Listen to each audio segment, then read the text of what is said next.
사신들을 파견을 하는 겁니다. 그쪽에 어떤 행사가 있대. 그럼 그날 맞춰서 보내고, 또 정월에 보내고, 추석 때 보내고, 그 다음에 누가 죽으면 또 보내고, 이런 식으로 해서 사신들을 계속 파견해야 되는데, 첫 번째 외교는 이제 564년에 북제, 그 다음에 567년에 진나라, 그 다음에 수나라가 통일하고 나서는 수나라에 계속 보내고, 당나라 619년부터는 당나라에 지속적으로 보냅니다.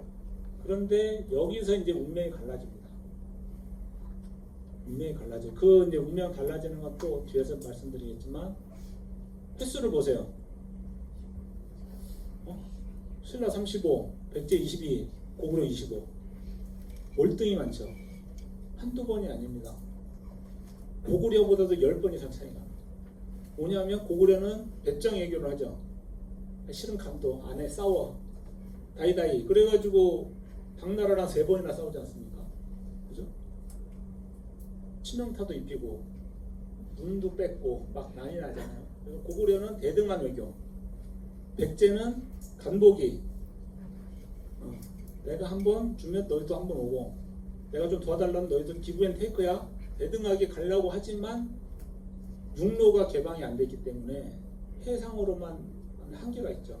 고구려가 제일 자유롭지만 동등한 외교를 원하는 거고, 백제는 육로가 막혀 있는 입장에서 해로만으로 답답한 외교. 그런데 자부심은 또 고구려 못지 않아. 그죠? 백제인들이 어디 출신이 원래? 부여족에서 나왔잖아요. 부여 고구려족이잖아요. 그러니까 이 자부심이 대단하거든, 이들도. 그러니까 우리가 비록 남쪽에 6개 살지만 중국 한때 우리 조상들은 막 부여 인마 우리도 해. 근데 저쪽에서 안 도와줘. 그러니까 끊어. 백제 외교를 보면 친서나 막 이렇게 사이 좋을 때는 막 여러 번 가는데, 백제인들도 고구려만큼이나 얽매이지는 않습니다. 중국인들한테 얽매이지 않아요. 싫어? 안 도와줘? 그럼 끊어. 다른 나라 찾아봐. 또 다른 나라 갔다가. 근데 백제가 멸망하는 단초를 제공합니다. 그게. 그동안에 수나라까지는 이 중국 대륙들이 단명을 했잖아요. 그죠? 몇십 년에서 100년, 200년에서 다 끊어지고. 중국 대륙 가봐야 200년이거든요. 길어요. 우리는 500년이잖아요. 얘네는 길어야 몇십 년이겠지. 또 오판을 하게 된 겁니다. 그러니까 의자왕이 단교를 합니다. 그 사이에 신라가 적극적으로 들어가다 보니 당나라 입장에서 누가 이뻐? 신라가 이쁜 거죠. 어디 있는지 모르겠는데 어쨌든 이뻐. 네가 자주 오니까. 백제는 끊었어. 쟤네들 왜 안 듣니? 삐졌다는데요. 그럼 쟤네 끊어. 저기 신라 오라고 그래. 그러니까 횟수가 이미 결국에는 거기서 당한 겁니다. 외교를 끊으면 단교가 되는 순간 고립이 됩니다. 그걸 학습 효과를 우리는, 역사를 아신 분들은 학습을 하셔야 돼요.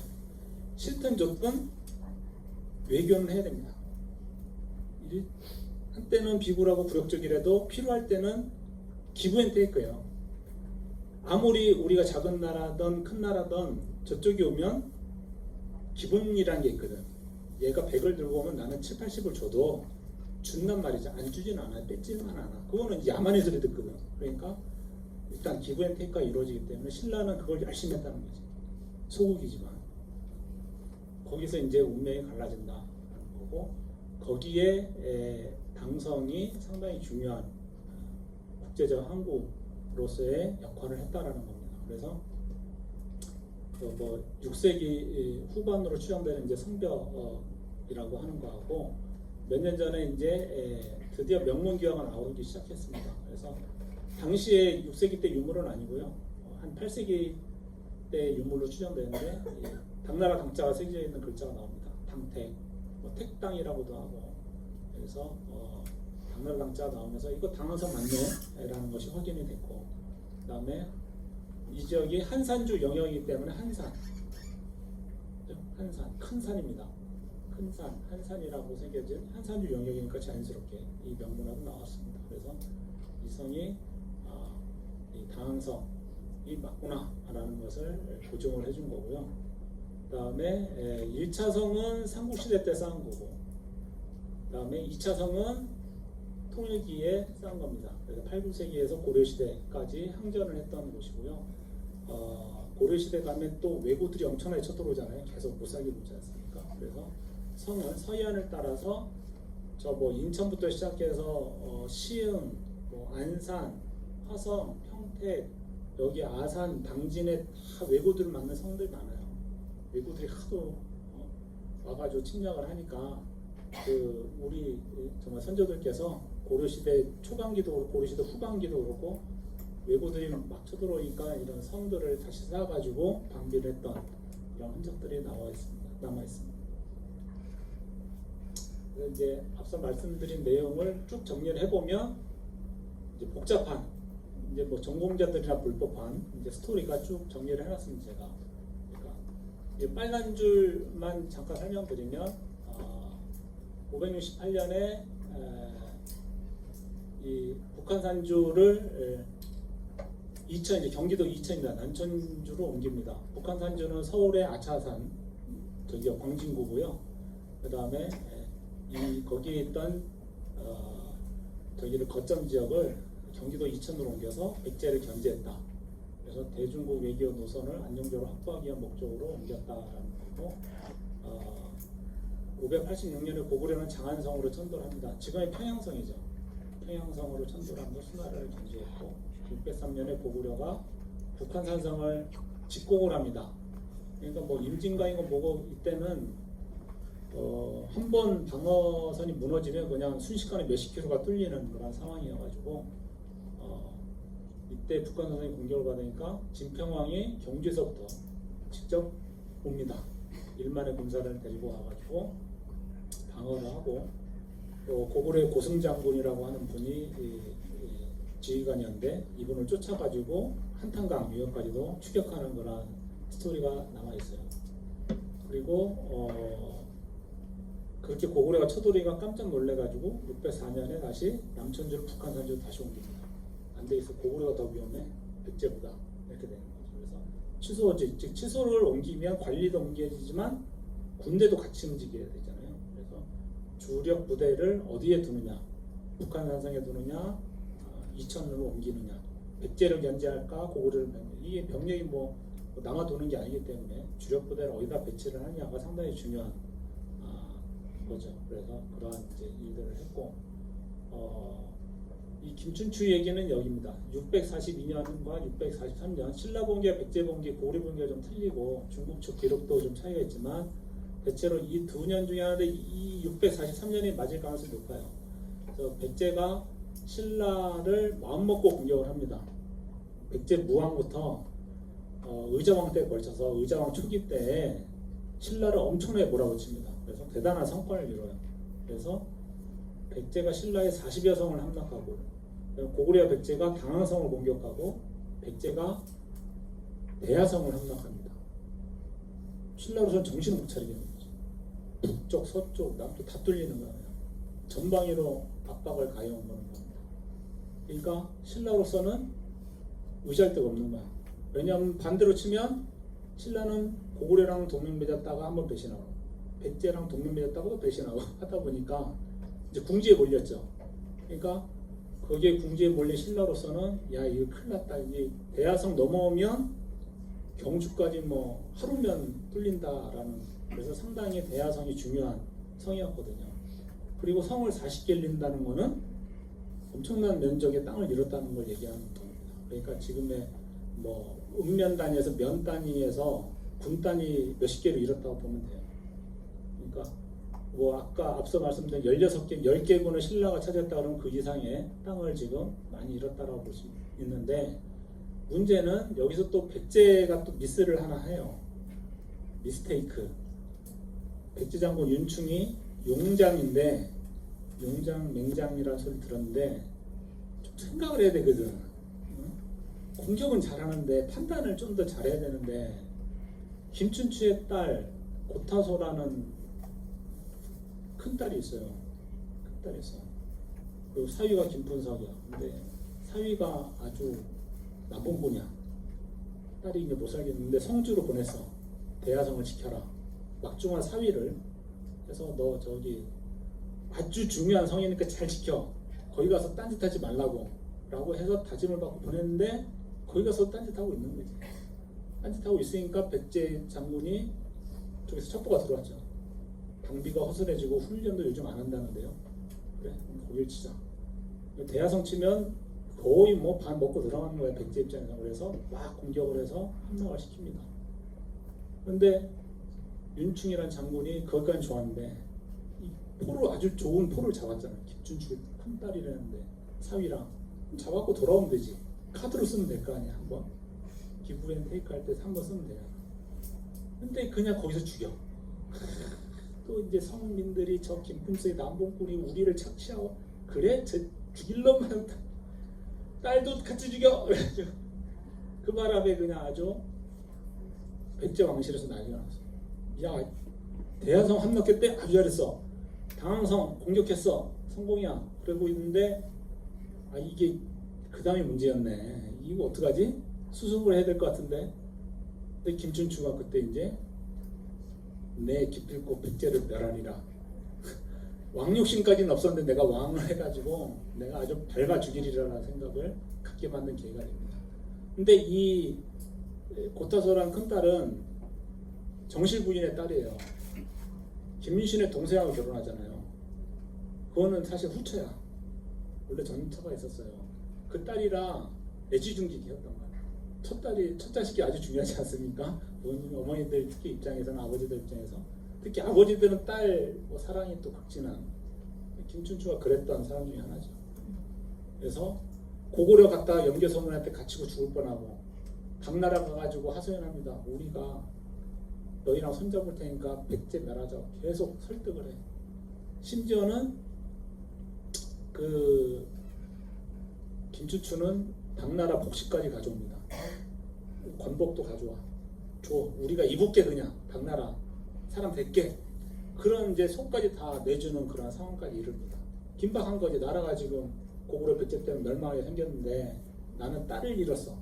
거기에 사기의 성이 있고 항구도 지금 봉쇄당하게 생겼고 말에 지금 난리가 났습니다. 그러니까 당나라에서 한번 생각해 볼게. 요 648년에도 김춘추 당나라에서 의복 가져왔다. 고구려는 당나라 3000년 걸리고 있었습니다. 당나라 입장에서는 고구려가 눈에 가신데 이기지 못하고 있어.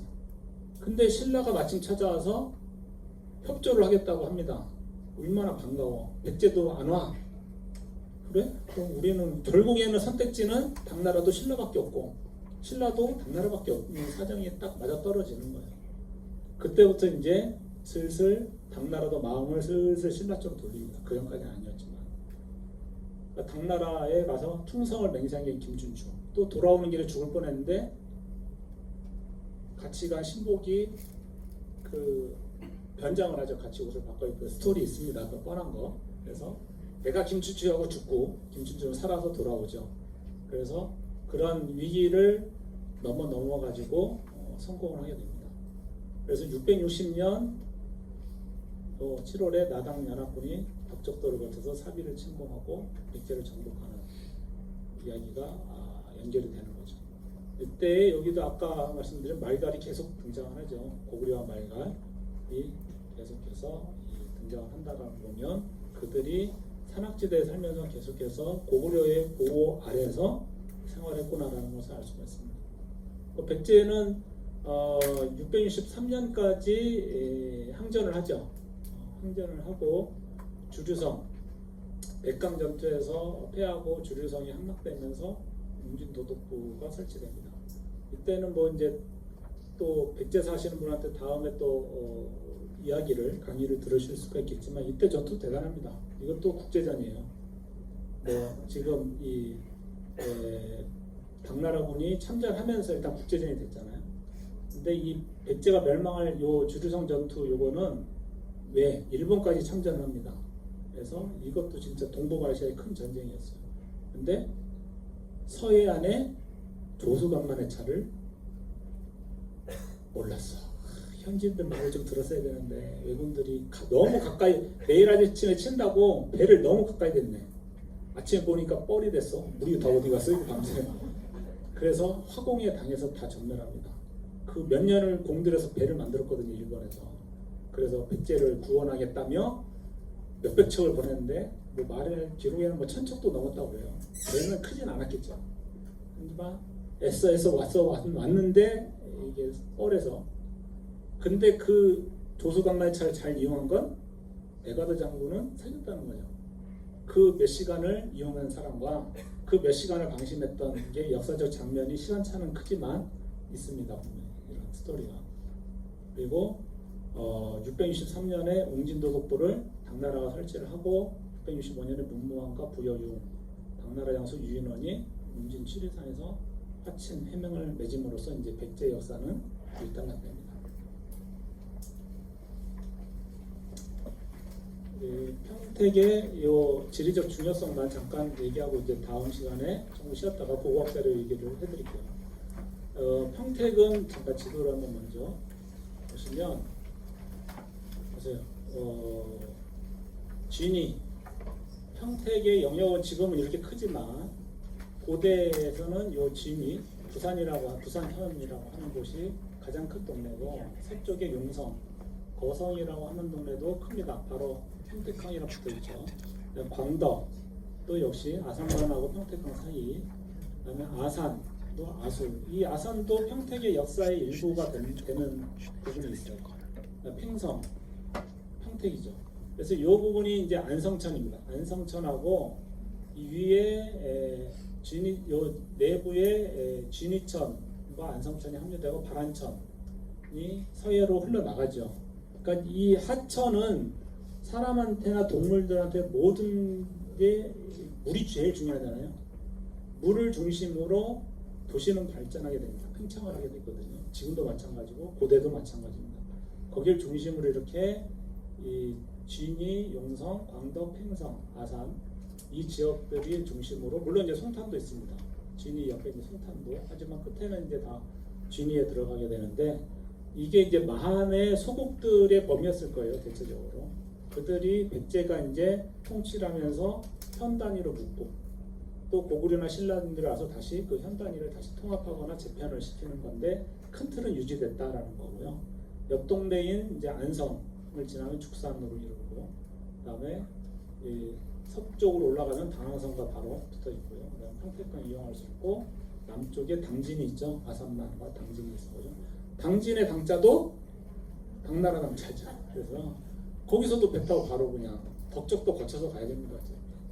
그래서 그 다음에 우리나라 최서쪽의 섬이 이제 지금은 남북한산에서는 백령도잖아요. 그러니까 덕적도에서 백령도를 거쳐갈 수도 있고 덕적도에서 바로 그냥 직단으로 산동만도로 건너갈 수도 있었다고 합니다. 그래서 이 부분을 이제 알아두시면 될 것 같고요. 그래서 진이 같은 경우는 뭐 백제 때는 이렇게 불렸지만 부산현이었고 진이현으로 개편된 게 750년 경도왕 때, 그다음 수주 이제 고려 시대로 접어들면서 수주로 되고 용성 일대가 신라 때는 거성현이었습니다. 백제 때는 이제 상홀다가 이제 고려 때 가면 용성으로 바뀌고 그게 이제 안착이 되는 거죠. 근데 큰 범위에서는 당원군이 컸기 때문에 당원군의 속현으로 집어넣습니다. 광덕은 이제 후대인 것 같아요. 여기도 백제 때 이야기는 나오지만 뭐 명확한 기록들은 적습니다. 조선 시대에는 광덕이 분명히 보이는데 삼국 시대 때는 그 지명이 뚜렷하진 않아요. 그다음에 아수련, 하파련은 팽성. 이게 이제 안성천 이남이니까 이 지역은 또 이제 이북하고 좀 달랐던 거죠. 그래서 팽성과 평택현이 고려시대 때 이렇게 되고 685년 구주 오석영 때는 한산주와 옹천주의 경계에 들어갑니다. 근데 뭐 우리는 한산주다, 뭐 웅천주다 우길 필요는 없는데 안성천을 경계로 삼거나 아니면 금강일 거예요. 그런데 재밌는 건 그 앞서 보신 화성 당성에서 웅천주 명문기가 나왔어요. 얼마 전에 웅천. 그 뭐냐면 백길로 서로 주고받았다는 거죠. 한산주 영역하고 웅천주 관리자들끼리 필요한 거를 서로 주고받았다. 왜냐하면 왕경이 너무 머니까 자체적으로 알아서 인접한 지역끼리 주고받았던 그런 것을 보여주는 자료가 나왔습니다. 그리고 이 평택 지역은 이 중령로와 계림령로를 개통한 신라가 국원성이자 충주를 거쳐서 남천주를 거쳐서 개차산, 축산을 거쳐서 평택 용인을 거쳐 화성 당성으로 왔을 겁니다. 역시 이제 신라의 다음 얘기 중에 하나는 이제 이런 거죠. 국원성은 또 뭔지? 충주. 이것도 지금도 그렇지만 아주 보수적인 동네로 알려져 있습니다. 그죠? 왜냐하면 옛부터 여기는 성골, 진골 뭐 이런 소리가 나오는 거죠. 그래서 왜냐하면 진흥왕도 여기에 머물렀고 충주 하면 또 탕금대 아니겠어요? 탕금대는 누구예요? 우륵이죠. 우륵 선생이 또 거기서 또 거기서 탕금대에서 했다는 스토리가 이런 프라이드가 강한 동네입니다. 그리고 그 왕경에 있던 육부의 귀족 자제들을 옮겼다라는 게 진흥왕 때 스토리거든요. 그러다 보니까 자부심이 아주 강한 동네입니다. 그래서 충주를 여기가 어떻게 보면 신라로서는 이제 요 이천 지역 정도에서 북쪽에서 만약에 고구려던 당나라가 쳐들어오면 이천 한강에서 막아주면 좋지만 이천에서 막고 여기서 못 막으면 진짜 충주에서 목숨 걸으라고 해서 왕경 사람들을 배치한 거거든요. 그러니까 즉 가야인들 외에도 신라인들도 여기다 갖다 놓은 이유는 여기서 막아라 라는 거죠. 충주에서 막아라. 남한강을 막아야 된다는 겁니다. 그래서 이 육상교통의 경주 입장, 즉 왕경의 입장에서는 충주가 아주 중요한, 매우 중요한 동네였다라는 걸 볼 수 있고 거기에 충주 고구려도 있잖아요. 고구려도 거기 갔었다. 그만큼 교통의 요지입니다. 그래서 이 고구려 백제 신라가 충주 지역에서 아주 격돌을 벌였다. 물론 탕금대가 있는 그 탕금대 성은 백제성이었습니다. 여기도 이제 발굴 조사를 해봤더니 백제 흔적이 나왔어요. 그 다음에 553년 이후에는 백제 신라 국경이 평택과 안성, 천안을 경계로 형성되어 있었다. 보니까 그 삼국사기에 보면 소나전이 있거든요. 인물전이 있습니다. 그 중에 소나라는 사람에 대한 전기가 조금 써져 있는데 이 사람이 백성군 사람이다. 백성군은 어디냐면 안성입니다. 평택 옆동네 안성 지역의 사람이라고 했고 7세기 때 그의 부친이 신라라는 장수가 있었다. 근데 이 사람이 얼마나 힘이 좋고 싸움을 잘했는지 백제인들 사이에서는 신라의 비장이다 라고 소문이 날 정도였고 그들과 그 신라랑 싸워서 이긴 사람이 없었다라고 합니다. 그래서 신라 왕실에서 이 소나를 그의 아들을 이 사람이 아주 쓸만하니까 저기 지금의 충주 지역 정말 단양으로 이제 파견을 보내가지고 고구려군을 막으라고 했던 것 같아요. 그래서 소나가 그 전투에서 사망을 하게 되는데 그 스토리가 나와 있습니다. 신라의 충신으로 남아 있어요.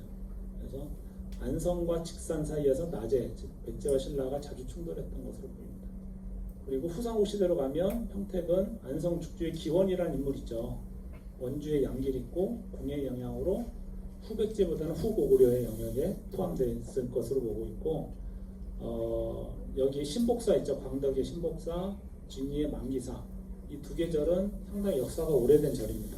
그래서 이 900년대에 조성된 불상들이고요.